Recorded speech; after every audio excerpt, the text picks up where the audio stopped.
The transplantation of the Dutch Reformed Church to North America was not a mission of religious flight, but rather a byproduct of commercial expansion. Unlike the English Puritans who sought a city on a hill to escape persecution, the Dutch arrived as employees and partners of the West India Company, also known as WIC.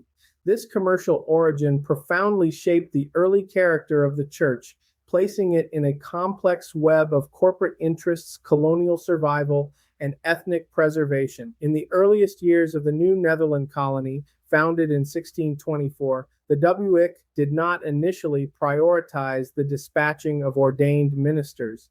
Instead, the spiritual needs of the traders and soldiers were met by krankbezoekers and comforters of the sick.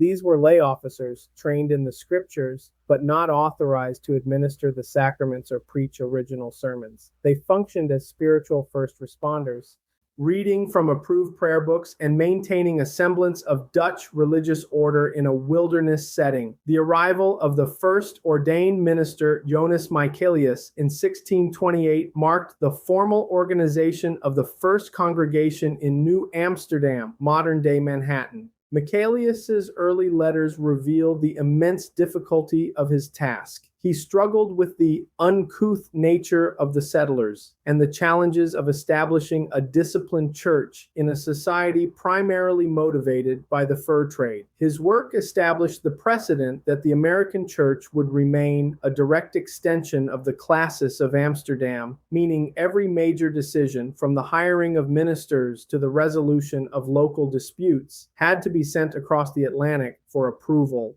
To encourage settlement, the WIC granted large tracts of land called patroonships to wealthy investors.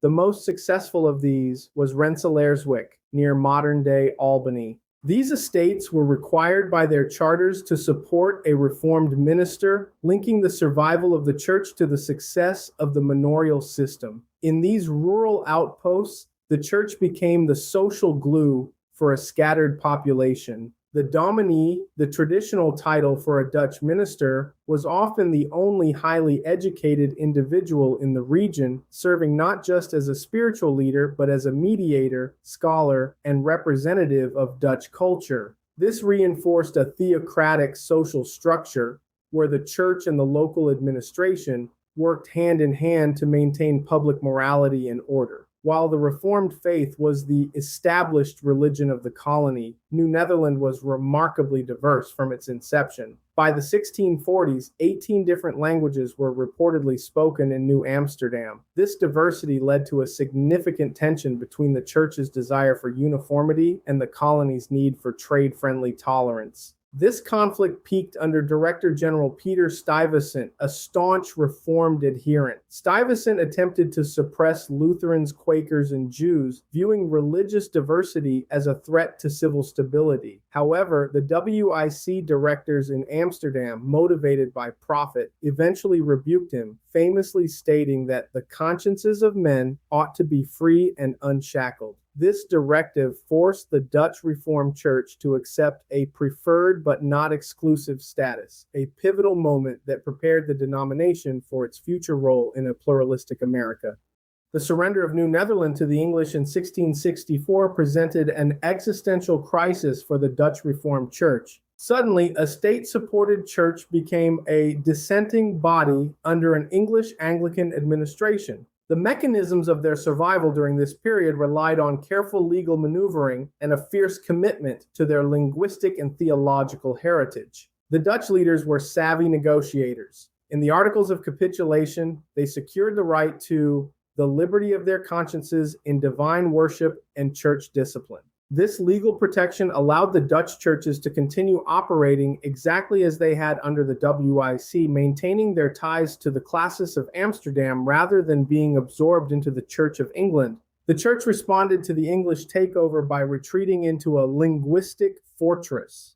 By refusing to conduct services in English, the church preserved Dutch culture and kept the younger generation tethered to their ancestral identity. For nearly a century, the Dutch Reformed Church functioned as an ethnic enclave, where the use of the Dutch language in the pulpit was viewed as a sacred duty to prevent the contamination of their theological purity by English influences. Figures like Johannes Megapolensis represented the bridge between the old and new regimes. Having spent years as a missionary to the Mohawk people, one of the earliest Protestant attempts at indigenous outreach, he became a stabilizing force in New York after the English conquest. He navigated the delicate balance of showing political loyalty to the English governors while ensuring that the Dutch consistories retained control over church property and the selection of clergy. Because the connection to the classis of Amsterdam was slow and cumbersome, taking months for letters to cross the ocean, local consistories gained unprecedented power.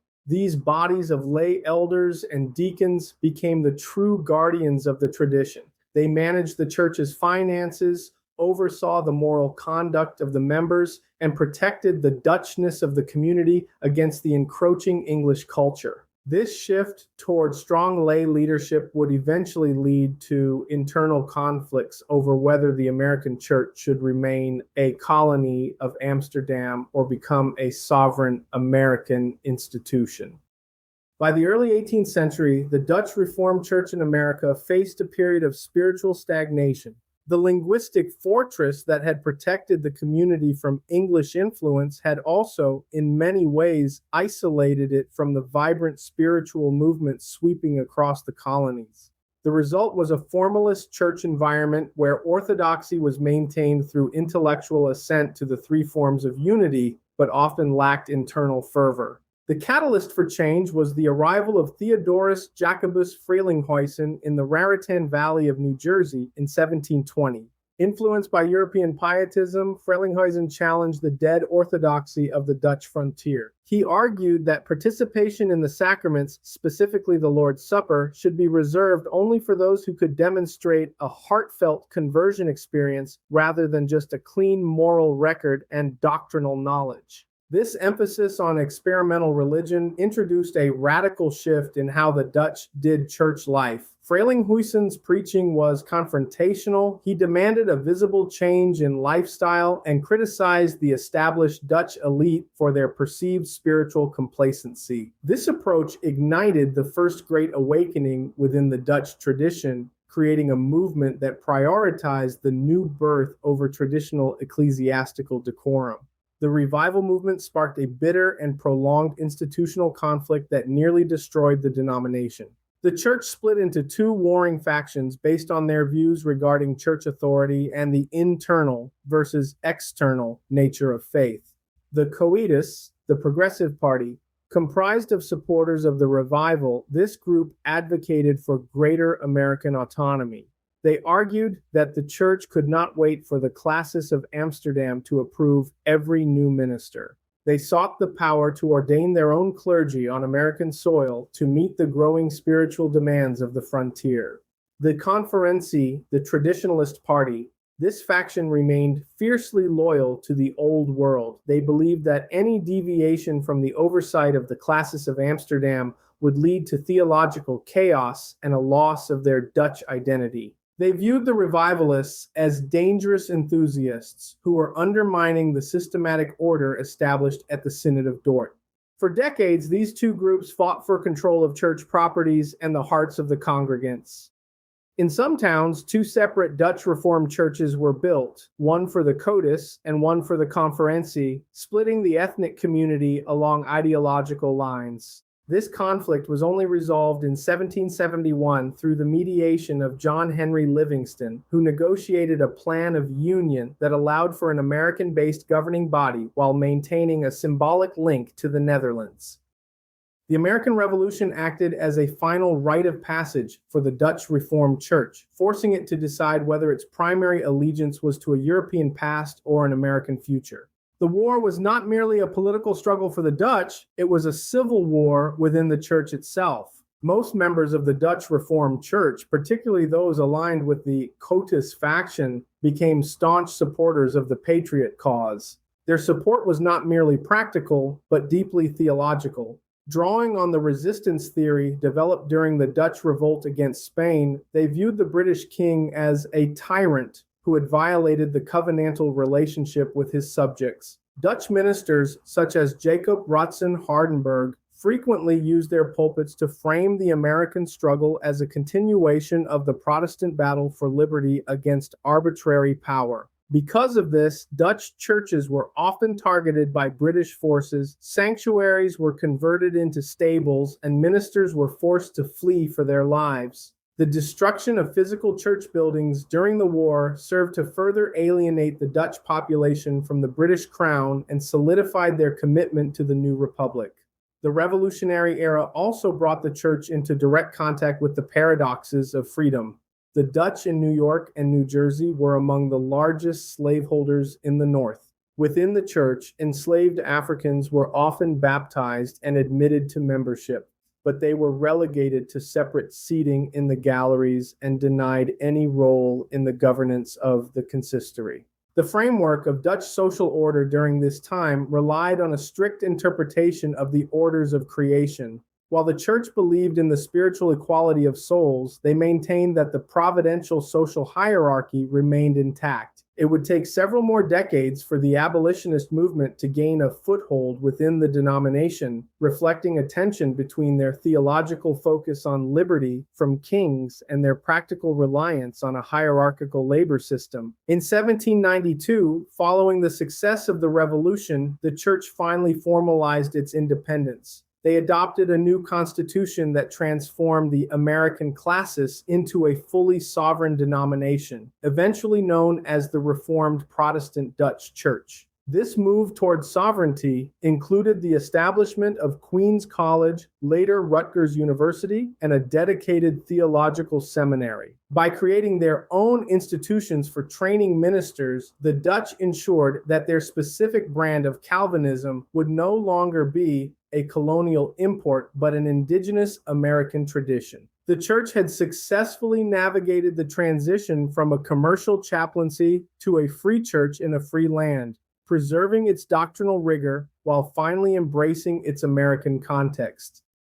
As the Dutch Reformed Church in America became increasingly integrated into the American mainstream, adopting the English language and participating in broader evangelical movements, a new wave of immigrants arrived from the Netherlands. This group, arriving in the 1840s and 1850s, brought with them the secession spirit of 1834, a movement in the Old World that had broken away from the Dutch state church due to perceived theological liberalism and state interference. The new immigrants, led by figures like Albertus van Raalte, initially joined the existing RCA, seeking a familiar spiritual home in the Michigan and Iowa colonies. However, they soon encountered a denomination that they felt had become too Americanized. The points of contention were both theological and cultural. They disagreed on the use of hymns. The new immigrants insisted on the exclusive use of the Genevan Psalms in worship, viewing the modern English hymns of the RCA as doctrinally shallow. They disagreed on open communion.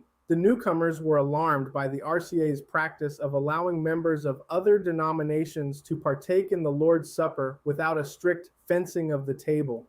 They disagreed on Masonic membership. A significant controversy arose regarding whether church members could belong to secret societies like the Freemasons, a practice the immigrants viewed as incompatible with exclusive devotion to Christ. In 1857, several congregations in Michigan formally seceded from the RCA, eventually forming the Christian Reformed Church, CRC. This was not a mere administrative split. It was a fundamental disagreement over the methodology of maintaining a confessional identity in a pluralistic society. The CRC sought to recreate a pure Dutch Calvinist subculture, emphasizing Christian day schools and a rigorous adherence to the canons of Dort.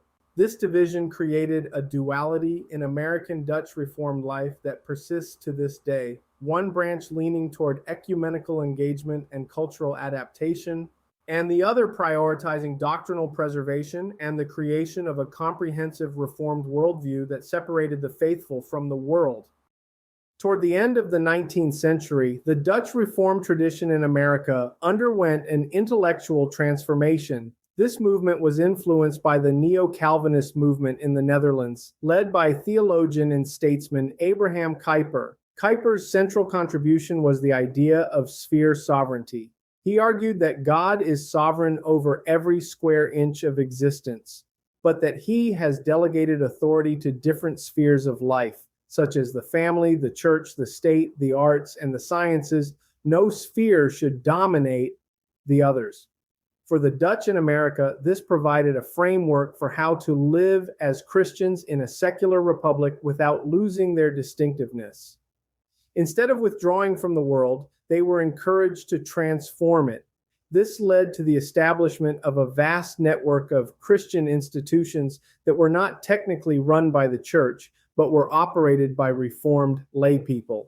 This included Christian labor associations. As an alternative to secular or socialist unions, the Christian school movement, the belief that education is a parental responsibility, not a state one, and must be grounded in a Reformed perspective, philosophical rigor, the development of a presuppositional approach to faith, asserting that all of life, not just Sunday worship, must be viewed through the lens of God's Word.